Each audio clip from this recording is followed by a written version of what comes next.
आणखीन असे प्रकरण बीड जिल्ह्यामध्ये आहेत ज्या खऱ्या लोकांना मुकोका त्याही ठिकाणी लागला पाहिजे या भूमिकेचा मी आहे. पण आता जे काय माननीय मुख्यमंत्र्यांनी या ठिकाणी निवेदन या गोष्टीवरती केलेलं आहे त्यामुळे स्वाभाविकच सर्वांचं समाधानी आज झालेलं आहे. विरोधक कुठेतरी आरोप करत आहे आपलं नाव त्याशी जोडत आहे. बघा, माझ्या आरोपाशी माझ्या नावाशी जोडणं तसा आरोप करणं या सदनामध्ये अनेकदा असे प्रकार घडलेले आहेत. त्यामुळे शेवटी पोलीस तपासणारच आहे, पोलीस यंत्रणा त्यामध्ये आहे.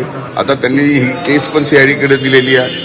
या सर्व गोष्टीत म्हणलं ना मी आपल्याला की दूध का दूध पाणी का पाणी निघणार आहे. अंबादास दानवेंनी म्हटलंय की वाल्मिकांना नागपुरातच आहेत आणि ज्या पद्धतीनं सुरेश दस म्हणतायत की आता त्यांचा शोध घ्यावा.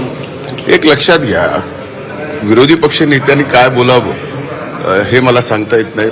पण त्यांनी हे जरी सांगितलं असतं किंवा नेमकं वाल्मिक कराड नागपुरात कुठं आहे तर तेही पोलिसांनी काम केलं असतं, त्यांना अटक केली असते.